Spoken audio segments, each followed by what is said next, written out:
In the last video, we spent some time examining the microcanonical ensemble, which is the probability distribution that we get when we assume that the system is evolving toward equilibrium in isolation. So, for a classical phase space, we assume that the system is evolving to a uniform distribution on one energy sort of subspace.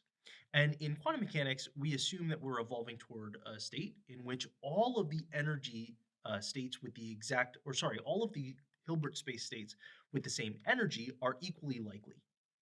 Now, today we're going to talk about the canonical ensemble, which is a different probability distribution. And that probably has you asking some questions. If evolution toward equilibrium means evolution toward this uniform distribution, then how could it possibly be that there's another distribution that arises as well? The answer is relaxing that assumption of isolation.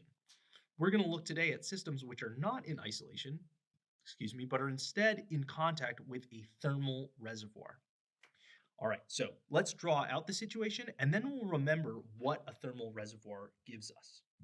So here we have a thermal reservoir.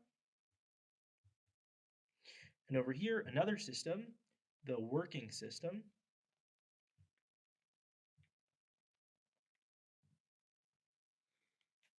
And they're going to be joined such that they're always at the same temperature T.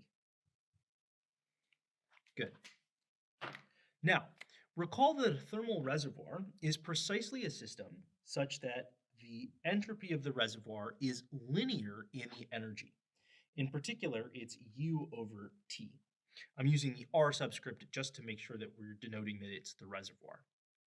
We could also have an extensive constant here, but that's not important for our purposes. Okay, the other thing is that now that we're often thinking about things in terms of the number of accessible states at a particular energy, we can rearrange this using the fact that S is equal to KB log of omega R, so this will be SR, and these two together would imply that omega R is equal to E to the UR over KB TR, or is equal to beta R UR, where beta, again, is that inverse temperature. And this is going to turn out to be really crucial. Okay, so what we'd like to do now is take a state in the working system and figure out its probability. That's what we're going to try to get to. We're going to index states of the whole space, or the total space,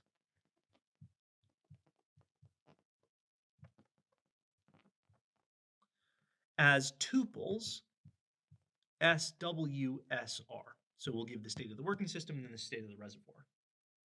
We're also going to say that omega of U would be the number of states in the total space with energy U. And then we have omega W and omega R, respectively, which are the number of states in working system / reservoir. Good. Okay, and I think that's most of what we need. So now let's figure out this probability. If we want the probability of finding a state W, given that the system has total energy U, well, this probability is actually the sum of many events. In other words, many different states of the total system that make it up. To get this probability of SW given total energy U, we're going to take a sum over SR with a condition, I'll get to that condition in a second, of PSWSR. So we want the probability of each possible state of the total system that works. Now the condition is going to be that SR is such that UW of SW, okay, so the energy of in the working system of SW, plus UR of SR is equal to U. Okay? And I'm just going to call this condition star so that I don't have to keep writing it. Wonderful. Now we can make some actual progress because we're in the microcanonical ensemble again. We're dealing with the total system, which is in isolation. And since this is in isolation, this is just going to be 1 over omega u. Excellent. Since this state has total energy u by assumption. Okay, so the above is equal to this sum over SR such that star of 1 over omega u. But we'd like to write omega u in a slightly different way, precisely because we are able to figure out omega for the reservoir quite easily. So what we're going to do is take this to be a sum. And what will that sum be?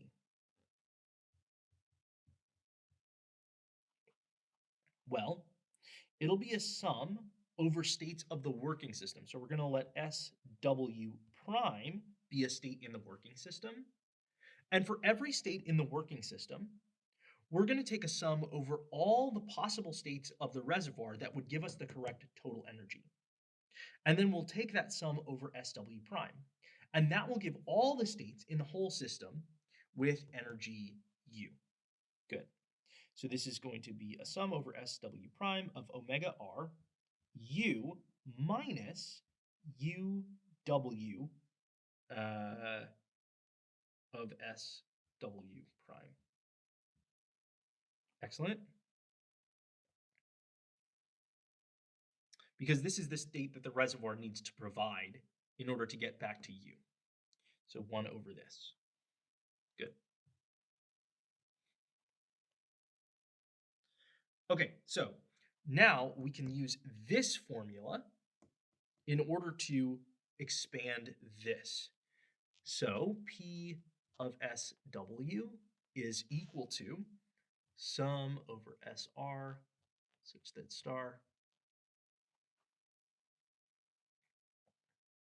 Okay, and then we'll get 1 over the sum of SW prime e to the beta u, okay, because beta times UR, but UR is U minus this. Okay, so minus beta UW SW prime. Great. Next, notice that this doesn't depend on that sum at all, so we can come right out. Okay, so this is going to be a sum, same condition, of e to the beta u sum SW prime e to the minus beta UW SW prime. All right, and now we need to do some work on this. What I'd like to do is express U in terms of UW of SW and UR of SR. And notice I can do that using what star actually represented. So this U is UW of SW plus UR of SR. But this SR satisfies some condition. Okay, that's great. So if I do that, this becomes beta UW of SW plus beta UR of SR. I'm going to move that beta of UW, e to the beta UW of SW to the numerator with the cost of a minus sign. That's going to give me this sum e to the minus beta UW of SW over e to the beta URSR sum over SW prime e to the minus beta UW of SW prime. Excellent.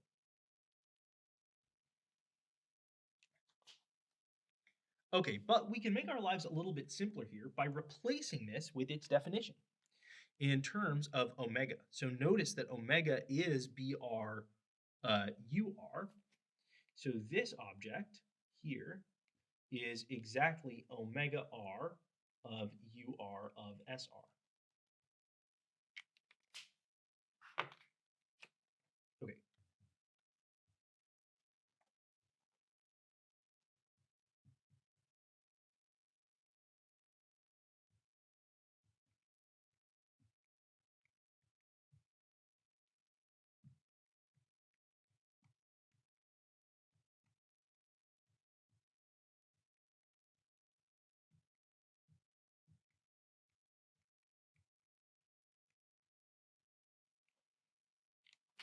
All right, just one argument left to make.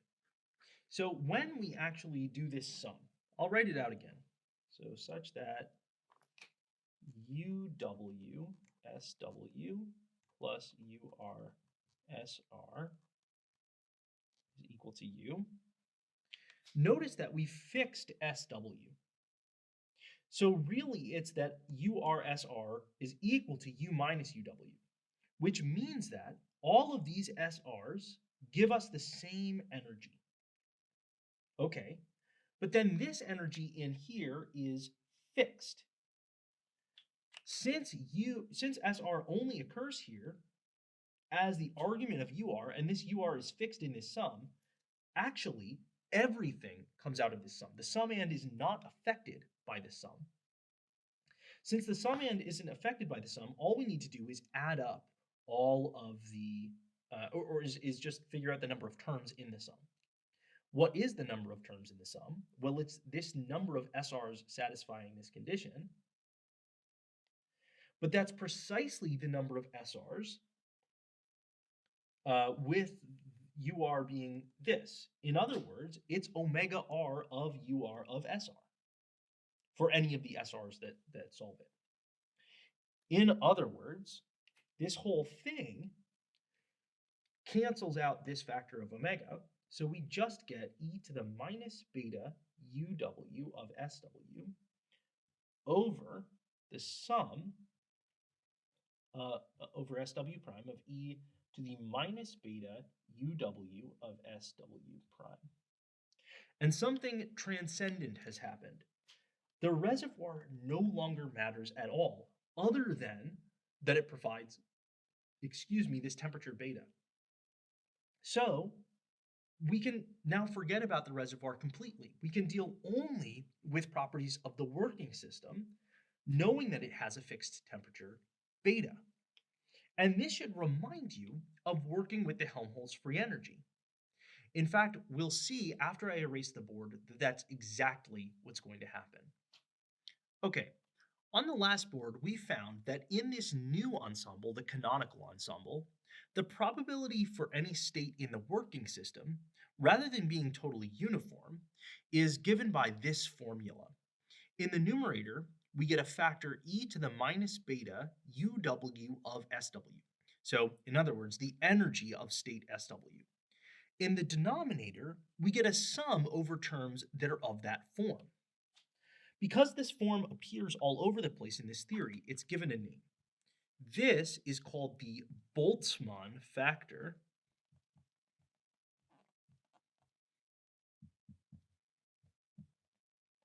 for SW.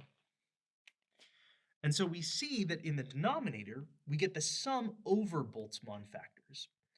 Now, if you've taken a quantum mechanics course, maybe this seems a little bit familiar to you conceptually. It looks a lot like we're just normalizing. So we have that the probability should be proportional to the Boltzmann factor. And then we know that probabilities should add to 1. So we just add up all the Boltzmann factors and we know we need to divide by them.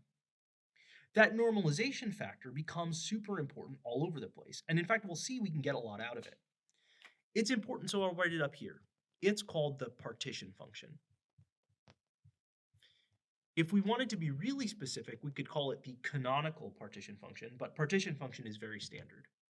It's denoted by curly z, and as I said, it's equal to the sum over all of the states in the working system of their Boltzmann factors. That's beta. Good. Okay, so why is this an important quantity? The reason, other than the fact that it appears here in this normalization, is that a lot is encoded for this probability distribution, the Boltzmann distribution, in this object. Let's see a couple of examples here. The first is the expected value of the energy. Okay, so what is the expected value of the energy here? Well, by definition, it would be the sum over states of u, let's say u, and let's drop our w subscript since we don't really need it anymore. We know we're only dealing with the working system and the reservoir has dropped out.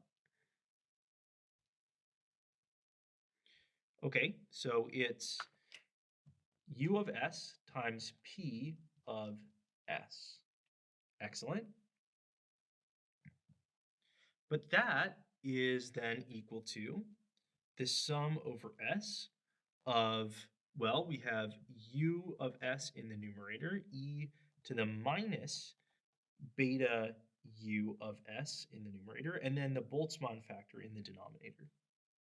Great.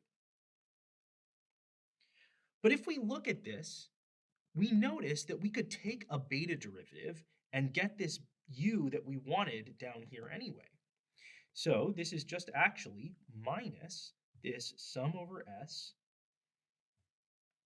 of the partial derivative with respect to beta of e to the minus beta u of s.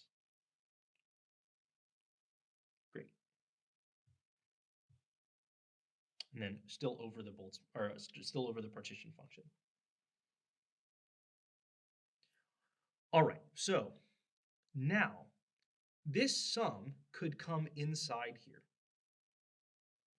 And we'd get something that looks maybe a little bit familiar. So I'd get minus d beta, and let me move the partition function over, minus the inverse of the partition function, d beta of this sum over s of e to the minus beta u of s. Ah, but here we go. That's the partition function again. So, just going back to the top, we have that the expected value of u is equal to minus z inverse times the partial derivative with respect to beta of z. Cool. That's one way you'll see this formula. But there's another way, which is kind of interesting as well. You've probably seen the identity that if we're taking the derivative in the numerator and then dividing by the function in the denominator, that's the same as the derivative of the log. So this is the same as minus the beta derivative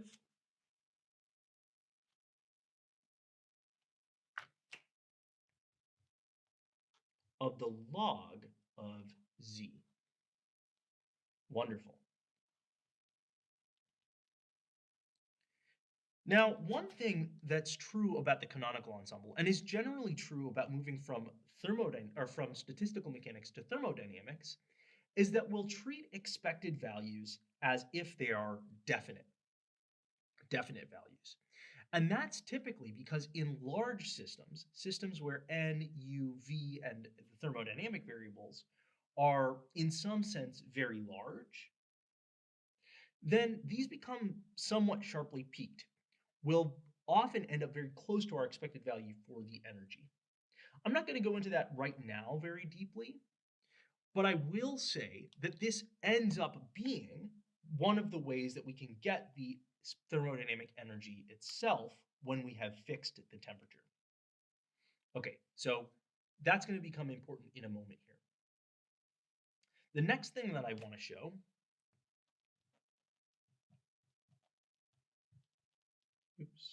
want to show is how to find F.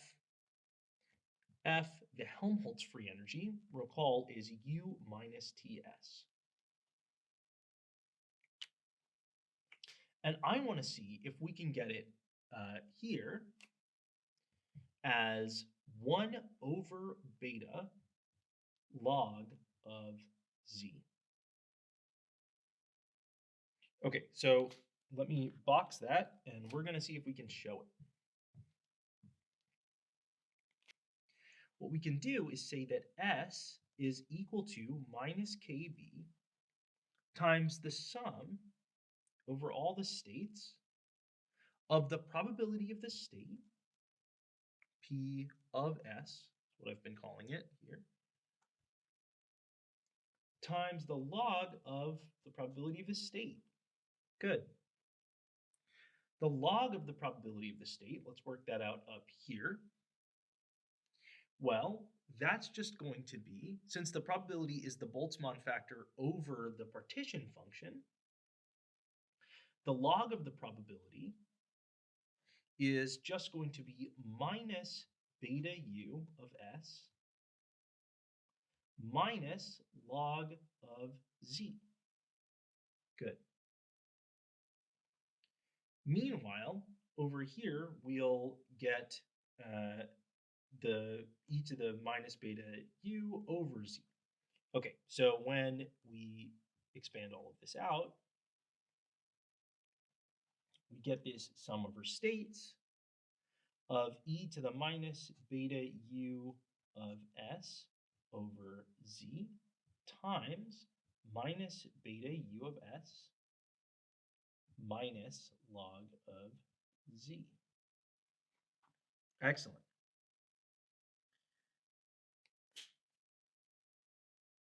But now we realize we're in a pretty good place. And the reason for that is that if we multiply S by T,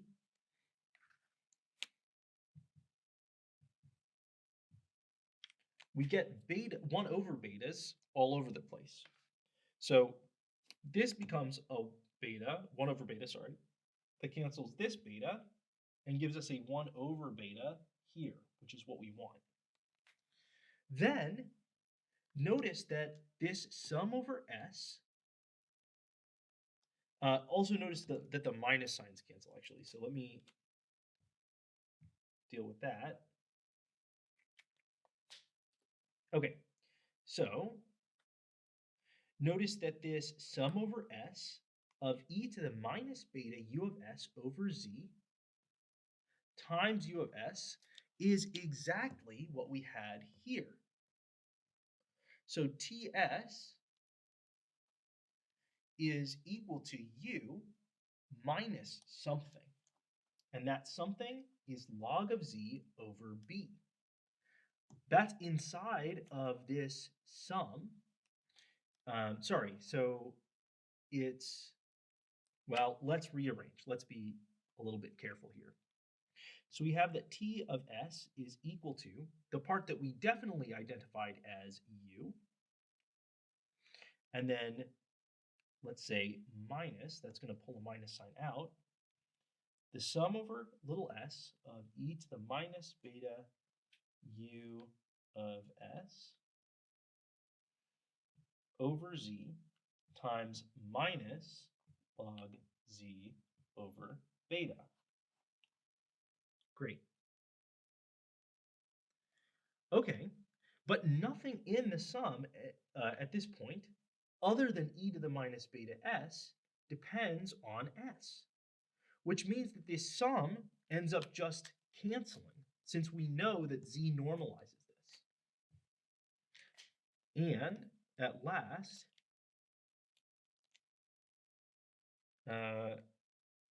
we get, if we want this whole thing to be f, we get that f is equal to minus 1 over beta log of z.